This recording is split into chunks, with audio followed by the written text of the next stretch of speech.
안녕하세요. 똘맘입니다. 오늘은 저희가 취업 이민을 선택하게 된 것과 이주 공사를 알아본 것을 이야기해 보려고 합니다. 캐나다로 이민을 가고 싶은데 아는 사람도 없고 정보도 없고 막막했습니다. 저희 부부는 정보를 얻기 위해서 박람회를 잘 가는 편입니다.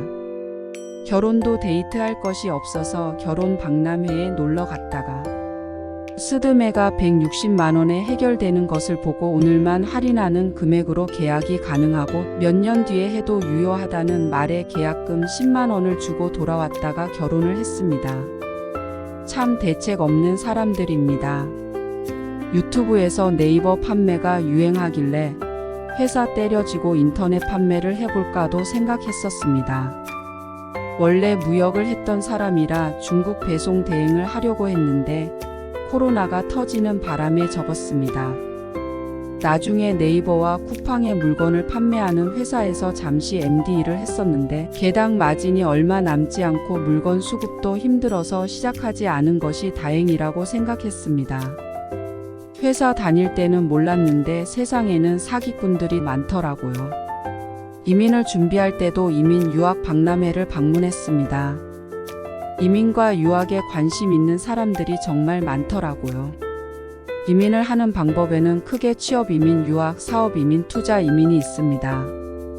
물론 가족이 있다면 이민 오는 것이 더 쉬워지겠지만 가족이 없는 경우에는 이 4가지 정도인 것 같습니다.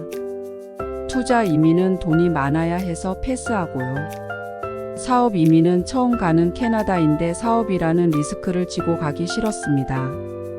한국에서 식당을 해봤기에 사업이 얼마나 힘들고 망하는 사람들이 많다는 것을 알았거든요. 창업 박람회가 보면 죄다 영업입니다. 자신의 상품을 파는 데만 급급합니다. 잘 되면 내 탓, 못 되면 내 탓이거든요. 하지만 그 또한 맞는 말입니다.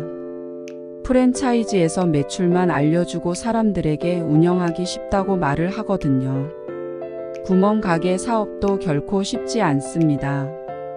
1년 동안 식당을 할 때도 주위에 몇 억씩 투자하신 분들 망해서 나가는 것 많이 보았습니다. 그렇게 리스크 없이 시작하기로 결심하니 유학 또는 취업 이민밖에 남지 않았습니다. 먼저 유학을 상담받았습니다. 2년 동안 유학을 하는데 2억이 듭니다.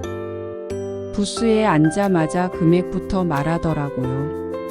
상담하는 것도 지치니 2억이 없으면 상담하기 싫다는 거겠죠. 설명을 들어보니 한 달 생활비 500만 원 정도 들고 차값에 학비까지 하면 넉넉히 2억이 있어야 한다는 내용이었습니다.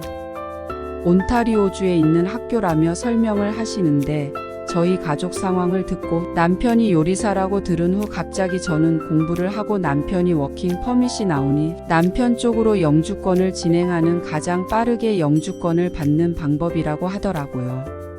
1년 전까지만 해도 한 사람이 공부하면 한 사람이 일을 해서 생활비에 보탬이 될 수 있었는데 지금은 배우자 워킹 퍼밋이 안 나온다고 하니 이제는 정말 2억이 있어야지 유학을 진행하겠네요.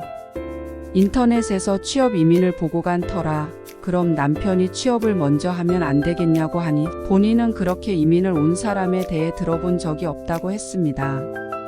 웃긴 것은 반대편 부스에 취업 이민을 설명하고 있었는데 안 보였나 봅니다.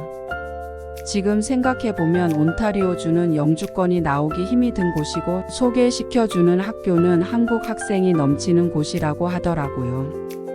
큰일 날 뻔했습니다. 그렇게 반대편 부스로 가서 취업 이민 상담을 받았습니다. 먼저 노바스코샤에 있는 랍스타 업체를 연결해 주는 곳에서 상담을 간단히 받고 다시 방문 상담을 받기로 하고 돌아섰습니다. 다음으로는 사스케추완주에서 진행하는 이주 공사를 방문하였습니다. 사스케추완주에는 SIMP라는 프로그램이 있다는 것과 요리사를 구하는 사장들이 많다는 것을 알았습니다. 명함을 받고 다음 방문을 약속하고 그렇게 박람회에서 돌아왔습니다. 집에 와서 사스케추완과 노바스코샤를 검색해 보았습니다. 정보가 많이 없더라고요. SIMP는 악덕 사장에 대한 욕이 많더라고요. 먼저 노바스코사 이주 공사가 있는 압구정에 남편이 혼자 방문을 했었습니다. 대충 설명을 해서 기억이 나는 것이 없다고 합니다. 그곳에서 SIMP를 물어보니 사스케추완의 겨울은 사람이 살기 힘들다면서 본인들도 SIMP가 있는데 추천을 하지 않는다고 했습니다. 다음으로는 강남에서 SIMP를 전문으로 한다는 이주공사에 방문했습니다. 여기에서는 노바스코사에서 진행하는 프로그램이 미국의 닭 공장처럼 영주권을 받았다가 다시 뺏길 수도 있다면서 본인의 경력과 맞지 않는 곳에서 일을 하게 되면 나중에 추징이 들어올 수 있다고 하며 노바스코사의 프로그램을 공격했습니다. 이주공사는 사람의 마음을 어떻게 불안하게 만드는지 잘 알고 있는 것 같습니다. 네이버 카페에 글을 올렸더니 다른 분이 SIMP를 취급한다고 하며 상담받으러 강남으로 오라고 했습니다. 또 강남에 방문했습니다. 본인이 대기업에서 부장까지 하고 나왔다고 말을 하며 신뢰감을 주려고 하는데 PPT의 매 장마다 글자체도 맞지 않고 전문 용어로 짜집기 한 것으로 저에게 설명을 하더라고요. 옆에 있는 파일철을 열어봤더니 빈 파일철들이 있었습니다. 상담 도중 다른 분이 들어왔는데 서로 마주보고 당황해서 인사만 하고 위층으로 올라가시더라고요. 다른 사람이 나에게 다가오는 것에 대해 믿지 않기에 정보를 얻으려고 방문을 했는데 얻을 정보도 없었습니다. 생각해 보겠다고 하고 돌아왔습니다. 캐나다 이민 준비를 시작할 뿐인데 시작부터 진이 빠졌습니다. 무엇이 맞고 무엇이 틀린 것인지도 모르겠고 서로 공격만 하고 고객 유치만 하려고 하는 것을 보고 어느 곳을 택해야 할지도 모르겠습니다. 제가 가장 잘하는 방법인 멍청하게 생각해 보기로 했습니다. 비용이 사스케추완 SIMP가 300만 원 정도 저렴했습니다. 남편도 요리를 했던 사람이라 경력에도 문제가 없을 것 같아서 SIMP를 진행하기로 했습니다. 지금 캐나다에서 영주권을 진행하면서 생각을 해보면 어떤 프로그램으로 가든지 영주권은 진행됩니다.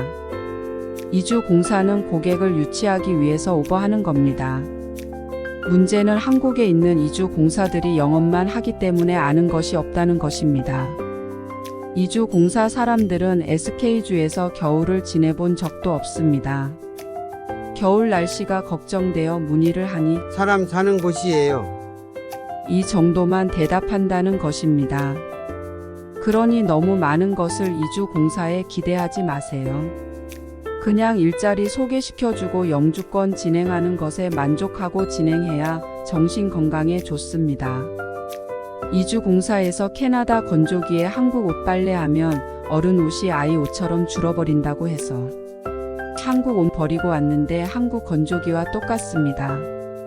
버린 옷들이 아깝습니다. 저희는 그렇게 생전 처음 들어본 사스케추완이라는 곳에서 SIMP로 영주권을 진행하기로 했습니다. 구독과 좋아요 감사합니다.